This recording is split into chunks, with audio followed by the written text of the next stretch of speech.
نماز کی سنتوں کی۔ ہم نے نماز کی شرائط پر بات کی۔ نماز کی 6 شرائط ہیں۔ نماز کے فرائض پر بات کی۔ نماز کے 7 فرائض ہیں۔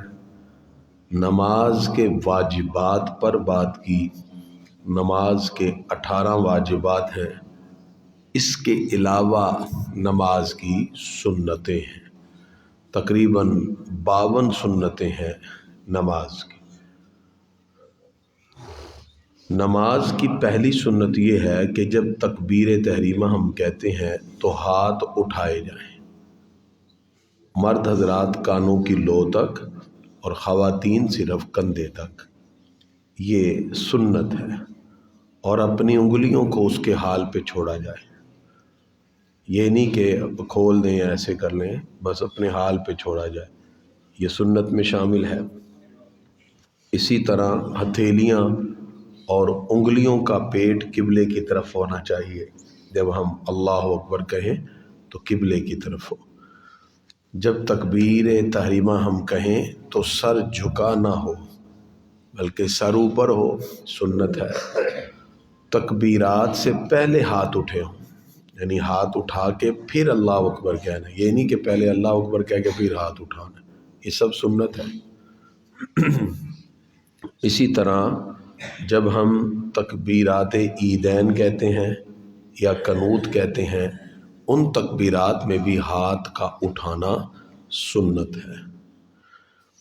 اسی طرح نماز کے لیے جب امام نماز پڑھائے گا تو بلند آواز سے اللہ اکبر کہے گا، اور اس کے بعد ہاتھ کو مرد حضرات ناف کے نیچے باندھیں گے، اپنی چھوٹی انگلی اور انگوٹھے کو ملا کر 3 انگلیاں اوپر رکھی جائیں گی، اور خواتین حضرات، جو مرد حضرات وہ ناف کے نیچے رکھیں گے، خواتین جو ہیں وہ اپنے ہاتھ کو اپنے سینے پہ رکھیں گی، یہ سنت ہے۔ اسی طرح نماز کے اندر جتنی بھی ہم تکبیرات کہتے ہیں، رکوع کے لیے جا رہے ہیں، سجود کے لیے جا رہی ہیں، یہ سب سنت ہیں۔ تکبیرات انتقال اسے کہتے ہیں، ٹھیک ہے نا۔ تکبیر تحریمہ تو ہم نے پڑھا ابتدا میں، وہ تو فرض ہے، اور اس کے لیے لفظ اللہ اکبر کہنا واجب ہے، لیکن باقی جو تکبیرات انتقال ہیں وہ سب کی سب سنت ہیں، اور سنت کے طور پر ہی ان کو ادا کیا جائے گا۔ نماز کے اندر جب ہم شروع کرتے ہیں تو ثنا پڑھنا، یعنی سبحانک اللہم و بحمدک و تبارک اسمک، یہ پڑھنا بھی سنت ہے۔ اس کے بعد تعوذ پڑھنا، یعنی اعوذ باللہ، یہ بھی سنت ہے۔ اس کے بعد بسم اللہ پڑھنا، یہ بھی سنت ہے۔ امام کے پیچھے مقتدی یہ چیزیں نہیں پڑھے گا، مقتدی صرف ثنا پڑھ کے خاموشی سے کھڑا رہے گا، پھر تعوذ اور تسمیہ امام نے پڑھنا ہے، اور اکیلے پڑھتے ہوئے اس نے یہ پڑھنا ہے، یہ سنت ہے۔ نماز کے اندر جب امام والضالین کہے تو مقتدی آمین کہے گا، یہ کہنا بھی سنت ہے، اور ان سب کا آہستہ آواز سے کہنا بھی سنت ہے۔ پہلے ثنا پڑھے، پھر تعوذ، پھر تسمیہ، اس ترتیب کے ساتھ پڑھنا بھی سنت ہے۔ اسی طرح نماز کے اندر تعوذ آغاز میں ہے، باقی پھر آپ نے بسم اللہ پڑھنی ہے۔ جب بھی کوئی قرات شروع کریں بسم اللہ پہلے پڑھی جائے۔ نماز کے اندر جب آپ رکوع کریں تو رکوع میں سبحان ربی العظیم، یہ کہنا بھی سنت ہے، 3 مرتبہ کم سے کم کہنا چاہیے، اور رکوع میں اپنے ہاتھوں سے گھٹنوں کو پکڑ کے رکھنا، صرف ہاتھ نہ رکھیں مرد حضرات، تو اس کے لیے یہ بھی سنت۔ خواتین البتہ نہیں پکڑیں گی، ان کے لیے اخفاء ہے، اور مرد جب اپنے گھٹنے کو پکڑیں تو انگلیاں کھلی رکھیں گے، یہ بھی سنت ہے، انگلیوں کا کشادہ ہونا، اور رکوع کی حالت میں ٹانگیں سیدھی ہوں گی، یہ بھی سنت ہے، اور جو اللہ اکبر رکوع کے لیے کہا جاتا ہے وہ بھی سنت ہے۔ یہ فرق اس لیے ضروری ہے، اکثر لوگ جیسے امام کے ساتھ بعد میں شامل ہوئے تو پہلے اللہ اکبر کہنا تو تکبیر تحریمہ ہے، یہ تو لازم ہے۔ اگر دوسری اللہ اکبر وہ نہیں کہہ سکے، اللہ اکبر اور ساتھ ہی رکوع میں چلے گئے، تو رکوع میں جانے کے لیے جو اللہ اکبر وہ سنت ہے، اگر رہ گئی ہے تو بھی نماز ہو جائے گی۔ ٹھیک ہے جی، یہ ذہن میں مسئلہ رکھنا چاہیے۔ اور اسی طرح نماز کے اندر جیسے سبحان ربی العظیم کہنا سنت ہے، ایسے ہی سجدے میں سبحان ربی الاعلیٰ کہنا بھی سنت ہے، اور کم از کم 3 مقدار ہونی چاہیے۔ ساری چیزیں سنت میں شامل ہوتی ہیں۔ مقتدی کو بہرحال تسبیح آہستہ آہستہ کہنی چاہیے تاکہ 3 مرتبہ پوری ہو جائے، اور اسی طرح جب رکوع کرے تو اپنی پیٹھ بالکل سیدھی رکھے، یہ بھی سنت میں شامل ہے۔ البتہ خواتین جو ہیں وہ جھک جائیں گی۔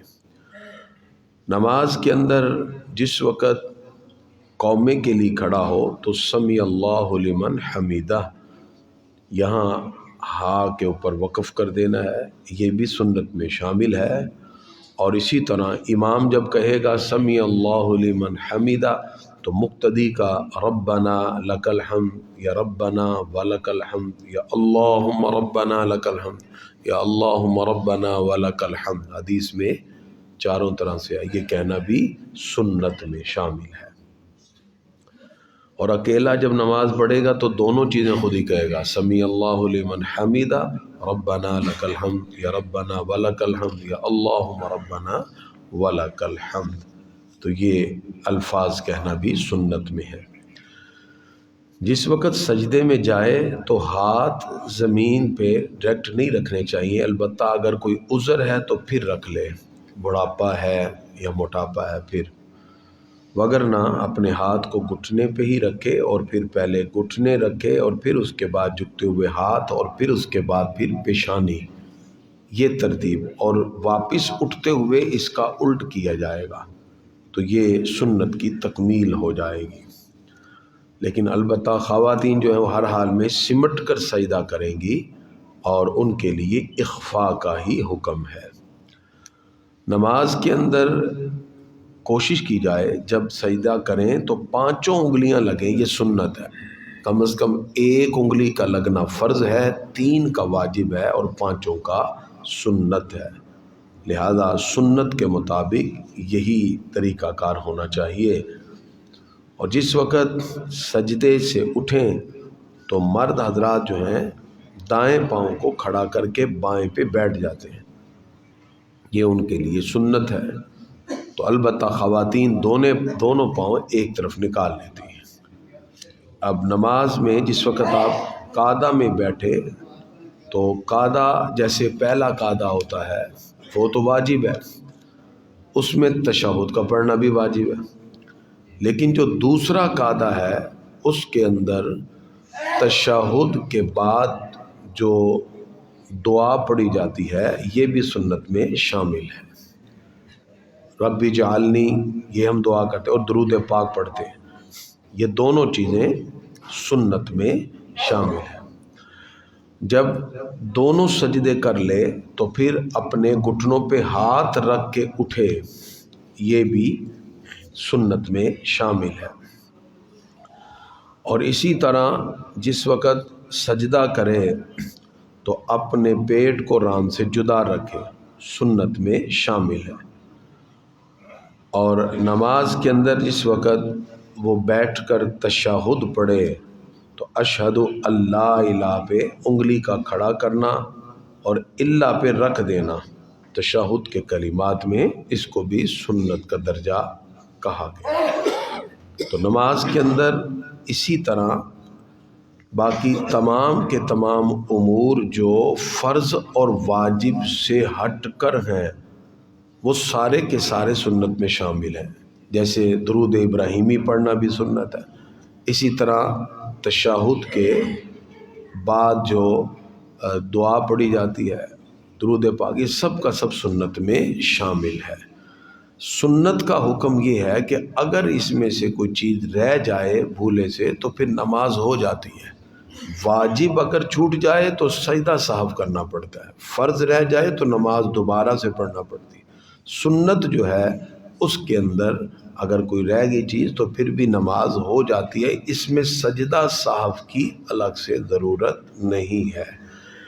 اور یاد رکھیے کہ ہم جو فرض پڑھتے ہیں 4 فرض، اس کی پہلی 2 رکعتوں میں ہم سورۃ فاتحہ اور سورت ملاتے ہیں، اس کی حیثیت واجب کی ہے.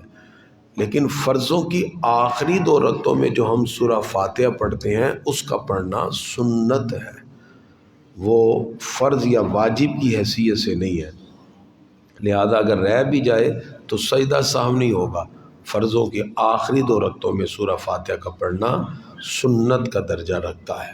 تو اس اعتبار سے نماز میں جہاں ہم نے شرائط، واجبات، یہ سب چیزیں ذکر کی، وہیں ہمیں نماز میں سنت کا بھی خیال رکھنا چاہیے اور ادائیگی میں ہمیں خاص طور پر نماز کی سنتوں کو بھی مکمل کرنا چاہیے. گرامی حضرات، جس طرح ہماری اس مسجد میں ہم مختلف نشست کا اہتمام کرتے ہیں جس کا مقصد تربیت ہے اور لوگوں